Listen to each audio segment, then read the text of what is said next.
Attention mga Filipino senior citizens, dapat naka-ATM card na ang payout para dito sa Universal Social Pension para diretso sa lahat ng mga senior citizen. Pag-uusapan natin mamaya-maya. Hello mga ka-vlogs!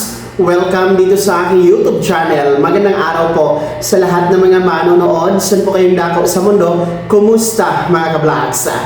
Eto, makinig kayo mga lolo at lola dahil pag-uusapan natin ang paraan na dapat ipatupad sa pag-payout o pamamahagi ng Universal Social Pension kung magiging batas na ito at magiging ma-implement na itong ating inaantay na Universal Social Pension. Ngayon kasi mga vlogs, kung inyo pong napapansin, lahat ng mga payout o cash distribution na may kinalaman po sa pensyon at cash gift sa ating mga nakakatanda ay mano-mano. Ibig sabihin, manual talaga. Pupunta kayo sa venue, halimbawa sa barangay gym, at doon ibibigay, tatanggapin ninyo ang cash gift o pensyon. Halimbawa na lamang nito, yung inyo pong social pension na hawak pa ng DSWD sa ngayon. So, yun, hindi yun naka-ATM, mano-mano talaga yun na pamamahagi mga ka-vlogs. Pangalawa, pati yung inyong centenarian cash gift na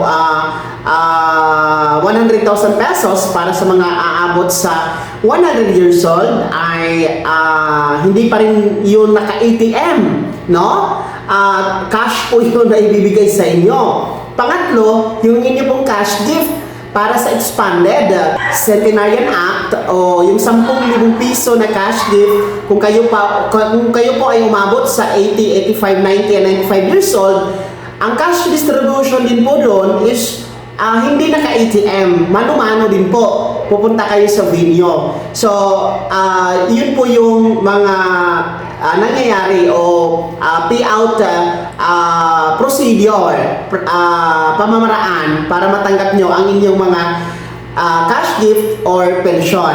Well, dito sa Universal Social Pension, malamang yun din po ang paraan sa pamamahagi, mano-mano. Pero tayo dito, ako mismo ay napag-isipan natin na mas maganda sana na gawin na lang po itong payout, ihuhulog diretso sa inyong ATM card. Gaya po sa mga 4Ps, di ba? Ang mga 4Ps, naka-ATM card sila, land bank. So, every month, yung kanila pong cash assistance, i-deposit na lang sa kanilang ATM card. Hindi na kailangan pumunta sa mga venue. So sana, ganito po ang gagawin dito sa Universal Social Pension kapag mai-implement na ito at kapag magiging batas na ito.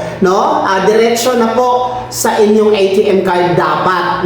Bibigyan kayo ng inyong tig-isang ATM card. Kung meron man kayong mga existing ATM card na active pa, yun na lang po ang gagamitin. Dahil minsan kasi, o madalas, nagagamit kasi sa politika yung mga payout, yung mga cash distribution. Minsan may mga ipal na mga politiko ang pumupunta sa mga payout venue, sa mga payout schedule, na kala mo naman sa kanila yung pera na pinipayout ninyo, yung iba inaangkin, may mga malalaking tarpaulin pa, na ang lalaki ng mga mukha nila, kala mo naman sa kanilang pondo yan ang galing. So nagagamit kasi sa politika, lalong-lalo pa every 3 years nagkakaroon tayo ng eleksyon, yun po yung iniiwasan natin mga ka-vlogs, dahil yung iba kasi natin na mga senior citizen, lalong-lalo pa yung mga nasa probinsya, malalayo sa city, minsan naiisip nila na parang utang na loob nila yung kanilang pini-out na cash gift or pension sa politiko na present during the payouts sa venue, yun po yung madalas na nangyayari. Kaya mas maganda talaga na i-ATM card na lang itong Universal Social Pension kung maipapatupad na ito. Kasi ang dami, no? Nasa 10 to 12 million na mga senior citizen ang inaasahan na makakabenepisyo nito. So sa dami ba naman, no? Baka hindi kakayanin o kukulangin ang facilities, no, sa mga barangay for venue ng payout o cash distribution. So, okay na itong naka-ATM card para diretso na sa inyong bangko. Kayo na po ang pipila sa ATM machine. Walang hassle, no? Kung kailan gusto nyo lang i-withdraw, kayo po ang nakakaalam at nakadepende sa inyo. So, ito po ay kuro-kuro lang naman natin o suggestion, opinion. Well, anyway, ipapaabot natin ito sa National Commission of Senior Citizens or NCSC, maging po sa DSWD, no? I-message po natin sila, no? Suggestion po ito na maganda para na rin po hindi mahirapan ang ahensyang NCSC at DSWD kung magpapatupad na ng cash distribution dito sa Universal Social Pension. Pero paalala ha, ang Universal Social Pension, panukala pa lamang, bill pa lamang sa ngayon. Antayin natin na magiging batas. Pero habang inaantay natin, dapat nakaprograma na ang pamamaraan sa payout na gaya nito, dapat naka-ATM card mga lolo at lola. Kaya naman, kayo, mga senior citizen, no, kayo ba ay pabor dito sa suggestion natin na dapat naka-ATM card na ang inyong Universal Social Pension ay 1,000 piso bawat buwan?